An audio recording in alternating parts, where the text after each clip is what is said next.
O programa de hoje é no teatro. Nós vamos apresentar o grupo Viva a Vida, formado por pessoas da terceira idade que encontraram muita felicidade, vitalidade e melhoraram sua qualidade de vida participando dessa iniciativa.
Vou conversar com Clara Luz, que é a fundadora do projeto teatral Viva a Vida.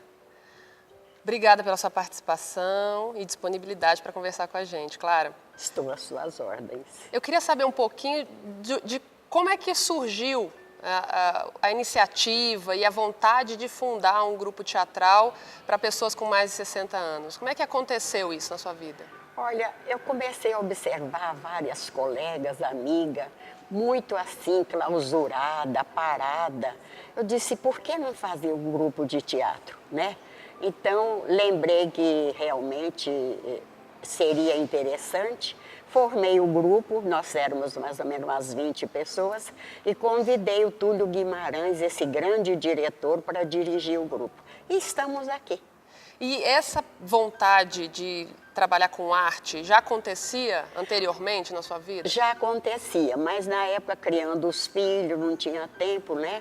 E aí, quando sobrou o tempo, realmente eu botei em prática. Era uma vontade muito grande, sim. É um sonho realizado. Realizado. E quando aconteceu a primeira apresentação teatral, qual foi a sua emoção? Assim, o que você sentiu quando viu, né, que tinha conseguido realizar aquilo que tanto pensou? Olha, foi muita emoção, muita mesmo, realmente, viu? É como eu disse, um sonho realizado. Eu acho que isso dá um prazer imenso pra gente. E se a gente for falar de memória, né, usando aí a peça teatral como um fator interessante, né, pra gente trabalhar a memória, porque tem que decorar, né, as falas. Maravilhoso, imagina você, eu com 88 anos ainda decorando texto. E decora com facilidade? Não tanto com facilidade, mas consigo decorar, né? E são necessários quantos ensaios para que a peça fique pronta e que fique tudo na ponta da língua? Olha, isso quem podia dizer é o diretor, são muitos ensaios, viu? Não são poucos, não. Realmente tem que trabalhar bem essa memória, a gente trabalhar bem, vestir mesmo a camisa do personagem para que o teatro, para que a peça, o trabalho saia um trabalho bom. E Clara, vamos imaginar, né, que nessa altura da vida, né, com 88 anos... 88. Qual é a importância de participar desse tipo de atividade, assim, né, diariamente? Como é que o teatro mudou a sua vida? É muito importante, porque eu acho que envelhecer não é parar, não é um carro velho que você leva lá para o ferro velho e deixa lá. Não, tem que se movimentar, fazer o que tem, que gosta, o que pode fazer, não é? Tem tantos velhos que dedicam a arte de pintura, e outros dedicam o teatro como estamos dedicando. Eu acho isso muito importante, principalmente para a memória, porque realmente ao longo do tempo, o envelhecimento, a memória vai parando, né? Se não exercitar, né? É igual uma perna. Se parou, estaciona. Então tem que exercitar para movimentar, para ela estar sempre funcionando. E a memória é importantíssima. A memória é o mais importante. É o que a gente brinca muito, né? A cabeça é que guia, né? Galopai velozes corcéis de cascos flamejantes, em direção à morada de Febo, o cocheiro como faetonte, chicotear-vos-ia para o poente e traria imediatamente a noite nebulosa. Corre tua espessa cortina, noite voltada ao amor, para que os olhos dos fugitivos possam pestanejar e Romeu salte para esses braços sem que o diga e o vejam. Os amantes conseguem ver para celebrar os seus ritos amorosos, à luz da sua própria beleza. Ou se o amor é cego, combina melhor com a noite. Vem noite, vem Romeu, vem tu dia na noite, pois chegarás nas asas da noite mais alvo que a neve no dorso de um corvo. E quando ele morrer, leva-o e corta em pequeninas estrelas. E todos ficarão enamorados da noite e não prestará culto ao sol nascente. Oh, aqui vem minha ama.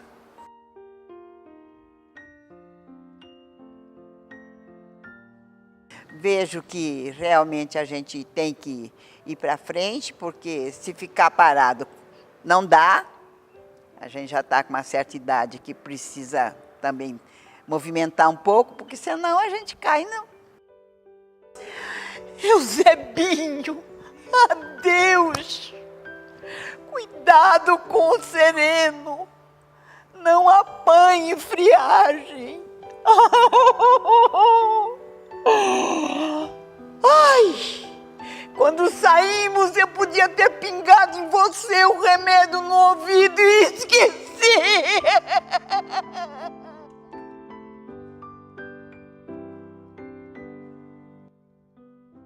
Bom, o teatro, para mim, assistir uma peça é sempre relevante, é sempre maravilhoso, é alguma coisa que lhe tira da rotina e lhe leva para o imaginário maravilhoso.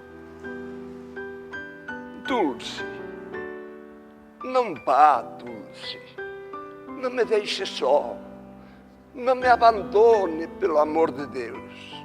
Eu preciso de você, Dulce. Preciso das suas palavras, preciso dos seus gestos, preciso da sua pureza e da sua grandeza de alma.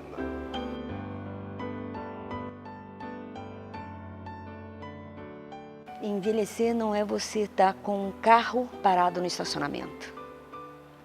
Então, envelhecer é você ter vida. Então, você tem vida até o último suspiro, você tem vida.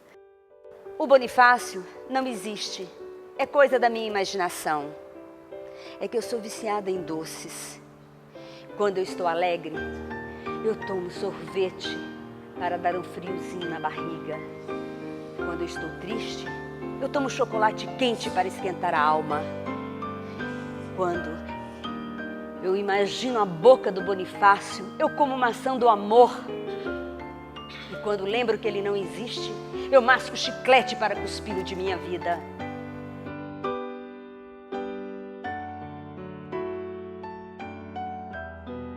Eu acho que tudo aquilo que você quer, que você gosta, é a sua oportunidade. Eu que brinquei quando fiz 70 anos, eu estou debutando a minha velhice. Meu marido, Evaristo Colorim, vocês precisavam ver como foi que ele se aproximou a primeira vez à minha janela. Estava tudo muito escuro e ele se aproximou, se achegou e disse boa noite. Boa noite, respondi eu. Ficamos calados por mais de meia hora. Meu corpo suava inteiro. Então Evaristo disse, vem, eu quero te tocar. Não esquecer que você está representando nessa vida algo que você não sabe como vai terminar, mas que a vida lhe traz muito instrumento para você cada dia ser melhor. Sabe que ando atrás de ti, preciso de uma boa mulher educada. E esta mulher és tu, Angústia, se me permites. Me ajuda muito mesmo. tem me ajudado bastante, na minha saúde física mesmo. Levantei para me refrescar, o céu estava nublado como se fosse tempestade, até cair algumas gotas. Cada hora a pessoa tem uma emoção diferente na vida, né? E a gente reviver um pouco o passado, a emoção flora assim, de uma maneira assim, estonteante, vamos dizer. Viver de arte está cada vez mais difícil. Aliás, nunca foi fácil. E ainda mais agora, nessa idade, o que será de nós no futuro?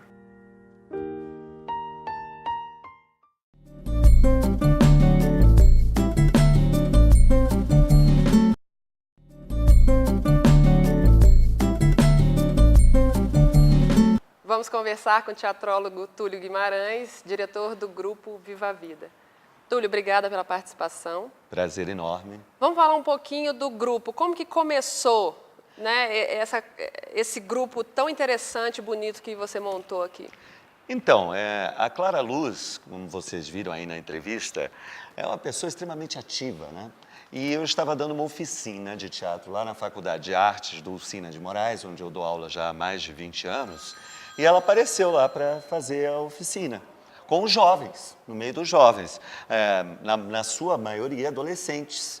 E eu fazia um trabalho de fisicalização com esses alunos, com esses jovens, sempre trabalhei muito com a questão do corpo. A minha tese de pós-graduação foi justamente a ampliação do repertório gestual através da consciência corporal. Mas eram exercícios de fisicidade, que exigiam uma corporidade. E aquilo me chamou muito a atenção, porque a Clara, naquela altura do campeonato, ela já estava com os seus 78, 79 anos, 70 e poucos anos. Era uma coisa assim, eu não lembro ao certo. Mas ela fazia os exercícios com uma garra, com uma vontade que deixava os outros alunos, os jovens, de boquiabertos com aquela energia toda. E eu acabei fazendo amizade com ela. E ela já fazia teatro em Brasília, tinha começado muito depois de se separar e tal, já bem madura, com um grande colega, professor da UNB, que é o Hugo Rodas, né? E eu fui assistir uma performance da Clara lá na UNB e fiquei impressionado com ela, com a presença cênica dela. E aí um dia ela acabou a oficina, ela fez o espetáculo junto com os jovens, aí ela chegou para mim e falou assim: Túlio, você toparia um desafio? A gente está precisando montar um espetáculo para levar para o encontro de terceira idade que vai acontecer na cidade do Porto, em Portugal. Aí eu falei assim: como assim, um grupo de terceira idade? Ela falou: todo mundo velhinho e tal, você vai lá, conversa com eles, a gente monta um espetáculo de teatro para levar. Eu fiquei com aquilo ali na cabeça, eu falei: nossa, como assim? Eu vou trabalhar com pessoas com mais de 55, pessoas idosas e assim, sendo que eu trabalho com fisicalização, os exercícios pesadíssimos, a gente faz 1 hora de exaustão, por exemplo, né? Fazemos exercícios quase que semi-acrobáticos com os alunos. Falei: como é que eu vou trabalhar com essas pessoas? Mas eu gosto de desafios e gosto muito da Clara, ficamos muito amigos. Aí eu disse assim: eu vou lá para conhecer essas pessoas, vou ver o que elas querem, né?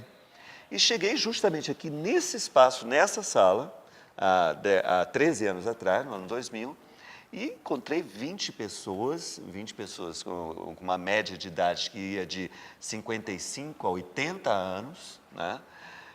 Ávidos por essa experiência do fazer teatral. Aí eu disse assim: maravilha, né? Conversei com eles, perguntei quem eles eram, o que eles estavam buscando, quais eram as necessidades, os anseios, enfim. E todos estavam curiosos, né, pela questão do teatro, porque para o idoso existe uma coisa da ausência do protagonismo da própria vida. Eles passam a ser coadjuvantes dentro da própria casa. E né? existe uma diferença entre esse grupo, né, do Viva a Vida e os alunos para quem você dá aula? Há uma diferença enorme. Aqui eles não têm medo do precipício, é que eles estão porque querem. Muitas vezes na faculdade tem alunos picaretas que estão atrás do diploma. Entendeu? Por isso que aqui eu digo que esse aqui é o meu jardim, onde eu tenho maior prazer de trabalhar, eu tenho orgulho de trabalhar com esse grupo. né? E eu acho que eu sou um dos únicos aqui em Brasília há muito tempo. Mas, como eu ia te dizendo, então, assim, a meu maior dificultador na história, no começo desse grupo, foi encontrar uma dramaturgia para eles. Né? Isso, Porque o tema, né? Assim, o que trabalhar. Um texto, né? Um texto teatral que eu pudesse trabalhar com eles. Fui pesquisar no meu banco de textos, fui ao UNB, conversei com amigos, com ex-professores. Enfim, eu sou professor de dramaturgia também e eu já sabia por alto que ia ser muito difícil encontrar um texto para 20 pessoas nessa faixa etária. Aí eu falei, e agora, né? Resultado, eu comecei a entrevistá-los e pedi que eles trouxessem histórias da vida deles, né? das experiências de vida deles. As angústias que permeiam uma pessoa que está vivendo esse rito de passagem. Né? E, dito e feito, aí eles me trouxeram histórias belíssimas de vida, né? Algumas histórias dramáticas, outras muito engraçadas, enfim, a vida. Né? E os textos, então, foram elaborados? A partir disso. Aí eu comecei a juntar o quebra-cabeças e vi que passava muito, nesse momento do grupo, do início do grupo, passava muito pela questão da angústia do estar envelhecendo, da decrepitude inevitável do avançar dos anos, da perda da memória, da perda da vivacidade, da perda da segurança pessoal, entendeu? A perda quer dizer, os medos que começam a surgir. E você acha que isso é trabalhado aqui? Eles conseguem trabalhar isso? Obviamente, eu foquei nisso. Né? Aí eu escrevi um texto chamado Aniversário do Espelho, que contava justamente de uma forma metafórica um espelho que tinha mais de 300 anos e que é um objeto em que, diante dele, o espelho não mente, ele vai te mostrar exatamente quem é você. Né? E vai te mostrar também esse processo de envelhecimento com um realismo muitas vezes insultante, mas ele te mostra isso. Então, era uma confraria que fazia esse aniversário do espelho e que as pessoas queriam ter a vida eterna, a eterna juventude, aquele mito. Então, eu desconstruí essa história desse mito. E fizemos uma reflexão bastante interessante. Um espetáculo que dentro do gênero teatral, poderíamos chamar de um teatro do absurdo, mas também trazendo para um realismo fantástico, onde era abordada essa questão existencial. E eles vivenciavam isso nos ensaios? Vivenciavam isso no treinamento, sim. Eu tive que adaptar o treinamento, né? Como eu te falei, eu trabalhava com fisicalização. Se eu fosse fazer um trabalho de exaustão, eu ia matá-los todos. Né? Então, eu fui atrás de uma amiga, que é professora da Universidade de Brasília, da UNB, a Marisete Safons, conversei com ela, adaptei os exercícios, né? Alguns trabalhando sempre com a descoberta do limite para poder ultrapassá-los. E daí para cá, fizemos o espetáculo, mas o que acontece? Pedimos as passagens ao Ministério da Cultura, um dos maiores problemas que nós temos aqui com esse grupo é o apoio. Nós já fizemos projetos, conseguimos a Lei Rouanet, entregamos projetos para a Petrobras, já entregamos projetos para várias entidades, tanto particulares quanto governamentais, e nós nunca tivemos uma resposta objetiva, infelizmente. Né? Quer dizer, somos um grupo independente. Aí o que acontece? Nós não fomos para Portugal. Mas apresentamos o espetáculo aqui em Brasília, como eu sou professor do Dulcina, lá no Teatro Dulcina, que é um dos melhores teatros daqui da cidade, na época, então era o melhor. E foi um sucesso, porque nós não esperávamos essa resposta. Não foi só o público caseiro, né? Porque eu pensei assim, bom, vai a família, né? Os filhos, os netos. Foi uma surpresa. Foi uma surpresa, porque gerou uma curiosidade muito grande. Um grupo de 20 idosos fazendo teatro. Né? Então, chamou muita atenção da mídia, chamou a atenção dos fazedores de teatro e do público que ama o teatro. Aqui em Brasília nós temos um bom público de teatro. E o que foi engraçado é que os parentes que foram assistir, muitos foram assistir assim, eu vou porque eu sou obrigado, né? Minha mãe está no espetáculo, ou minha avó está no espetáculo, eu vou ver um espetáculo de vovozinho, de vovozinha, né? E chegou lá, no final, eles vinham falar comigo, dizendo assim, gente, nunca imaginei que pudesse ser isso. Se surpreenderam. E os que estavam no palco puderam ser realmente vistos pela família com outros olhos. Então, passaram a ser enxergados. Existe essa transformação? Existe. Você percebe no decorrer do tempo que os participantes mudam até a forma de comportamental, né? Totalmente. Social, com família. Existe uma das primeiras coisas que ocorre assim de cara é um resgate da autoestima. Porque muitos deles chegavam aqui, mentiam para a família, diziam assim, não, eu estou fazendo fisioterapia, não, eu estou fazendo hidroginástica, estou fazendo, enfim, inventava uma história em casa, mas nunca diziam que estavam fazendo teatro. Aí, assim, uma semana antes da estreia, avisava a família, olha, vamos assistir a peça tal, não sei o quê, e de repente estava lá em cena, sabe? Então era uma grande surpresa.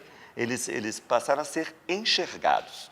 E o teatro, eu acho que te dá essa possibilidade, é uma ferramenta, um instrumento extremamente poderoso, né, de transformação na vida das pessoas, seja em qualquer idade, mas nessa idade principalmente, porque você está buscando um reencontro, né? Você está, de repente, um resgate. Está dando a oportunidade de você voltar os olhos para você mesmo, né? Porque essas pessoas, na maioria das vezes, já cuidaram de filhos, de netos. Os filhos começam a empurrar os netos para os avós, né? Muitos deles são os arrimos de família, que os filhos se aproximam muito mais para conseguir gastar a aposentadoria que eles têm. Existe muito isso, porque eu já dei essa oficina do Viva a Vida para pessoas carentes também. Uma das reclamações maiores que a gente tinha era isso. O desprezo que a família tinha, mas no dia do recebimento da sua aposentadoria, todos ficavam lá babando o vovozinho, a vovozinha, para ficar com dinheirinho. Se aproveitando. Né? Então, tudo isso também fez parte do nosso repertório de peças teatrais, né? Porque a primeira a gente abordou essa questão da eterna juventude, da vida eterna, de eternizar a vida, que a gente desconstruiu. Depois a gente falou das esposas que os maridos querem trocar por mulheres mais jovens. A gente fez um espetáculo chamado A Viagem de Férias, que a gente desconstrói o homem, mostrando que o homem também envelhece, né, que passa pela andropausa, que muitos homens precisam de uma vaquinha para conseguir uma ereção, né? E a mulher... Então, o tema também muito pertinente. Pertinente. Aí depois nós falamos sobre morte, o chamado Espírito da Coisa, onde eu colocava todos eles já tendo feito essa passagem e questionando Deus, né, e mostrando um Deus feminino. Depois nós trabalhamos também com a questão do Alzheimer, que é uma problemática que sempre está presente, né? Ronda as pessoas que fazem mais de 70 anos, que estão com mais de 70 anos. Fizemos um espetáculo belíssimo chamado Árvore da Memória, que particularmente é um dos textos que eu mais gostei de ter escrito, né, para eles. Enfim, sempre tocamos em assuntos que são importantes para chamar a atenção da sociedade para essa parcela de pessoas que economicamente são ativas também. Você vê que com o avanço da medicina, as pessoas estão vivendo cada vez mais. Então, é uma parcela da população que tem que ser respeitada, tem que se dar importância, inclusive economicamente, para o país, né? Porque mais tarde nós vamos ter um país de velhos. E que continuam pensantes, participam socialmente. Isso é outra coisa que esse trabalho proporciona, tanto para eles quanto para mim, é essa visibilidade, mostrar para a sociedade que eles são capazes, que eles são pessoas inteligentes, que têm o pré-requisito, um dos pré-requisitos básicos para fazer teatro, porque no teatro a gente trabalha com a condição humana, com a expressividade da condição humana. Então, um dos pré-requisitos é você ter experiência de vida, né? E utilizar a fantasia para resgatar a sua identidade.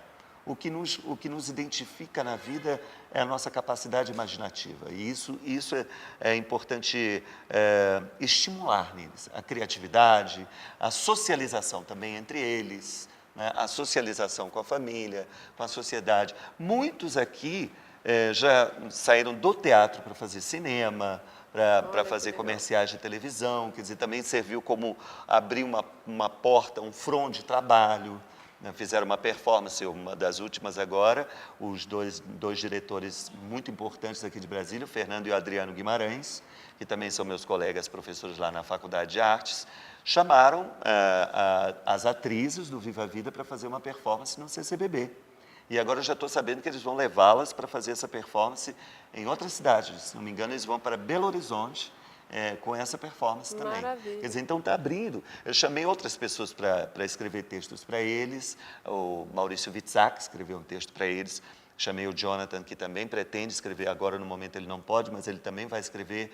Peguei também outros autores, outros gêneros, para que eles também aproveitem a experiência da dramaturgia, de saber o que é a construção de um personagem, se familiarizar com a linguagem. Quer dizer, tudo isso envolve esse trabalho que eu acho importante, Fantástico. maravilhoso. O que nos falta, na verdade, é esse reconhecimento. O que eu sinto falta é isso. Porque são pessoas maravilhosas, eu acho que tanto o Estado quanto a iniciativa privada podia olhar com melhores olhos para um trabalho tão importante de inclusão social através da arte que a gente faz. Parabéns. Muito Realmente, obrigado. seu trabalho é muito bom. Muito E a obrigado. gente vê diferença quando conversa, né, com as participantes, de que isso realmente faz a diferença na vida deles. Com certeza, e eu tenho muito orgulho disso. Parabéns. Muito obrigado. O programa, então, termina. Semana que vem tem mais.